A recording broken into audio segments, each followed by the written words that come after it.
How to withdraw money from Oopbuy. So first, you're gonna have to go to your preferred browser and just search for oopbuy.com. Then what you're gonna have to do now is log into your account and enter your profile. Press on this.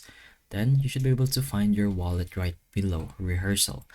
Once you're in your wallet, you'll be able to find a withdrawal option right beside recharge. So once you press on withdrawal, you can go ahead and put in your withdrawal amount, and you can only put, of course, whatever you have. You can choose either a primary withdrawal account as default or a backup withdrawal account. So once you've done that, you can choose your withdrawal method either via PayPal or a bank account. So just go ahead and put in whichever option you want and press on select to choose your account. So put in your information, your recipient currency, your name, bank card number, country and region, and a SWIFT code.